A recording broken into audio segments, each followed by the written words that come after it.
Ürəyim sıxılır, içim daralır, darıxıram, bilmirəm harasa gedim ki, ürəyim sıxılması keçsin. Biraz rayona gedim, biraz salona gedim, biraz alışveriş eləyim. Neysə başımı qatım ki, bu ürək sıxılması geçsin. Sizə nə baş verir? Ürəyin sıxılması üçün lazım olan heç bir addımı atmırıq. Onu bastırması üçün bunların hamısını edirik.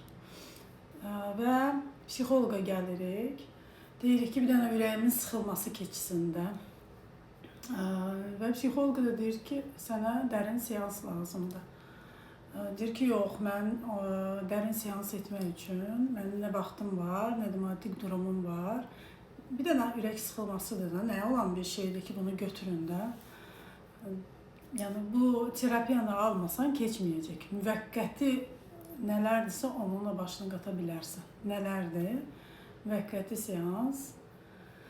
Yəni bir dəfə, həftə bir dəfə, yaxud da ki, bir dənə konsultasiya diaqnostika bir səbəb var, deyək ki, yoldaşıyla mübahisə edibdir və yaxud da ki, sevgisinə ayrılır və yaxud da ki, imtahana hazırlaşa bilmir, hazırlaşmaq istəmir. Psixoloqa gəlirik və psixoloq da deyir ki, dərin seans lazımdır.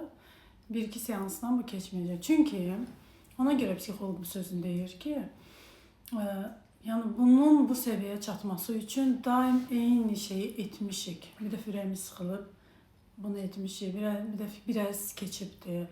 Sonra biraz da çoxunu etmişik, biraz da çoxunu, məsələn, əvvəl etdiyimizdən daha çoxunu. Məsələn, əvvəl bir dənə paltar alırdıqsa, bir dəfə makyaj edirdiksə salonda, bu dəfə komple edirik. Yəni, hər dəfə çoxaldıqca bu pik həddə çatır problem və biz bunu həll etmək üçün yəni az-az gedəcək. Necə başlamışdısa problem elə gedir. Yəni, birdən psixoloqa gəldik, kinolarda gördüyünüz kimi, bir seansda bütün sıxıntılardan yox oldun və getdin, belə bir şey, nağıllar yoxdur. Terapiya lazımdır ki, seansın nəticəsi olsun, davamlı terapiya seansın nəticəsini köklü dəyişdirir. Yox, üzdən hər hansı bir meditasiyadır, nələrsə də müəyyən metodikalardan üstdən olan metodikalar sadəcə sakitləşdirir və baş alladıcı və heç bir başını qatmaq və bastırmaq üçün etdiklərindən seçilmir. Ona görə ürəyinin sıxılmasını, səbəbini ilk öncə bu vəziyyətə düşəndə nə etməli? Özünə sual ver. Qaçmaq əvəzinə problemin içinə gir. Qorxursansa problemin içinə girmək.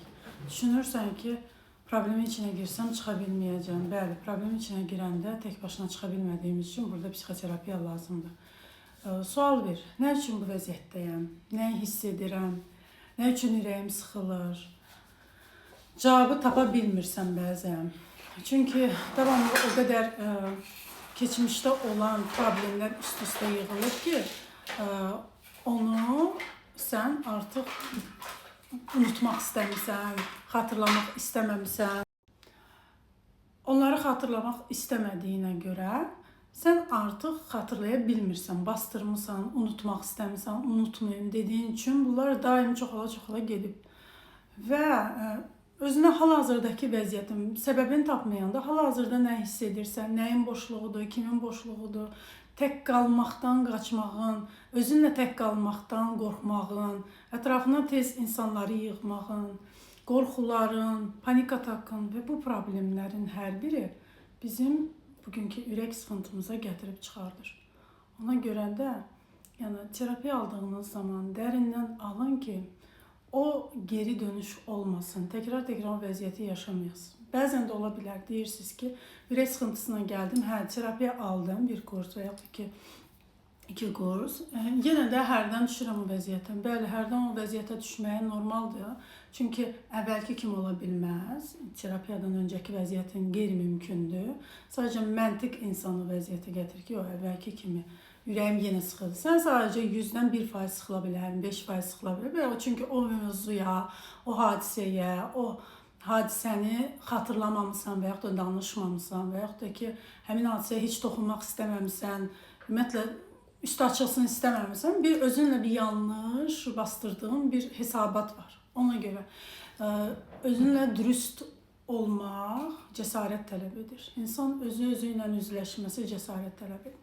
İkincisi, psixoloqa gəlib tərif eşitmirsiniz ya da tənqid eşitmirsiniz. Sizi olduğu kimi qəbul edir. Fərqli olaraq ananızdan, digər rəfiqələrinizdən sizi özü ilə müqayisə etmir.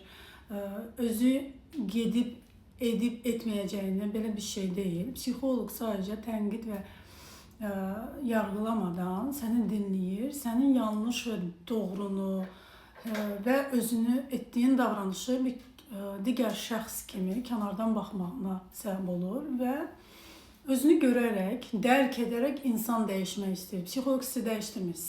Sizi göstərəndən sonra o davranışı dəyişmək istədiyin üçün dəyişirsən. Dəyişmək istəməyəndə 100 dənə psixoloqa terapiya al, heç nə dəyişmir. O mövzuya toxunmaq istəmirsənsə, onu həll etmək istəmirsənsə, həll olunmur. Məsələn, bir mövzunu deyək ki, yoldaşın xəyanəti ilə bağlı gəlib və amma yaxud da boşanmaq istəyir, ayrılmaq istəyir və müəyyən bir kriteriyalar göstərilir ki, səbəb yoxdur əslində ayrılmağa. Bu sənin travmandır və bunu keçməlisən. Bu davranışlardan sonra, yəni bu sənə ağır gəlməyəcək. Durduq yerə ailənin niyə dağılmasını istəyər psixoloq və yaxud da burada bir ciddi bir problem görmür ki, ayrılasan və normal olar psixoloq get ayrıl, gələn pasiyentə desin ki, get ayrıl, hə, düz deyirsən, yox. Amma görür ki, psixoloq sənin bunu ayrılmağın üçün heç bir, sadəcə sənin səbəb yoxdur. Sadəcə sənin travmaların, sənin egon, sənin narsistik davranışların bunu istəyir.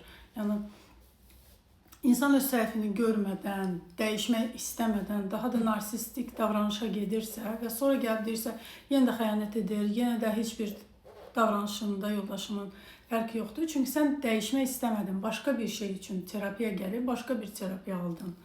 Yəni onu da sənin şuuraltın bilir. Psixoloq sənin şuuraltını danışdığın qədər çözə bilir. Özünün davranışlarınla göstərdiyin qədər çözə bilir. Gizlətdiyin heç bir şeyi bilə bilməz. Bildinizmi? Yəni dürüst olmaq lazımdır. Qəbul etmək lazımdır özün olduğun kimi. Yəni 1% danışıb 199% gizlətməklə terapiya olmadım, az oldu, günahlandırmaq hissini verməyiniz doğru deyil. Bu deməkdir ki, şəxsiyyət problemləri də var, digər problemlər vardır ki, dərindən işləmək lazımdır bu problemləri. Terapiya alan hər kəsə uğurlar arzu edirəm. Terapiyalarınız davamlı olsun, uğurlu olsun və bu yolda özünüzü inkişaf etdirirsiniz. Öz ruh halınızı, psixoloji durumunuzu və əldə etdiyiniz hər uğura görə siz təşəkkür və şükür enerjisindən düşməsəniz, əldə etdiyiniz puç olub gedir. Çünki şükür enerjisi əlimizdə olanı saxlayır. Naşükürlük isə əlimizdə olanı uçurdur, aparır. Çəkdiyimiz əziyyəti, psixoloq və pasiyent çəkilən əziyyəti bir heç etməməlidir. Əgər heç edirsə, bu insanın bütün həyatı boyu hər şey heç gedərək bir proqramı var. Bu proqram üzərində işləsin. Bir psixoloqdan digər psixoloqa, yüz terapeutə və yaxud da ki, istənilən şuuraltı terapistə, istənilən meditasiya bununla gedərək daim eyni labirintin içinə girməkdənsə stop deyin. Mən nə istəyirəm? İlk psixoloqda hansı səhvimi etmişəm və növbətilərdə nələr edirəm? Bir psixoloqdan digər psixoloqa, terapistdən digər terapeutləri gəzərək nəyi əldə edirəm? Hansı səhvlərim var? Geri dönüş et. Hansı yanlış davranışı ilkində etmişəm ki, daim bu məni izləyir? Bu labirintdən çıxa bilməyin üçün özünə dön, özünü yargıla, özünü bir kənardan bax. Egonun əzməyə çalış, egonu görməyə çalış, narsistik davranışlarını görməyə çalış. İnsanlarda səhv axtarmadan öncə özünə bir dön. Çünki insan özünə dönməsi, ilk konflikt yaşadığı və ya problem yaşadığı insanlarla özünə dönməzsə, heç vaxt o insan inkişaf edə bilməz. Öz səhvini görmədikcə, onun üzərində işləmədikcə heç vaxt uğura imza ata bilməz. Çünki bu həyatda bizim uğurumuz öz səhvlərimizi görərək, bilərək, öyrənərək yeni uğurlara addım atırıq. Bunun üçün də insan gərək dürüst olsun özü ilə. Özü ilə dürüst olan insanlar qələbə çalır. Dilində bir başqa, düşüncəsində bir başqa düşünən, borderline tipli insanlar başqalarını əzərək, başqalarının fikirlərini heçə sayaraq, davranışlarını, əməyini heçə sayaraq biz heç vaxt yüksələ bilmərik. Yüksəlmək üçün yüksək mənə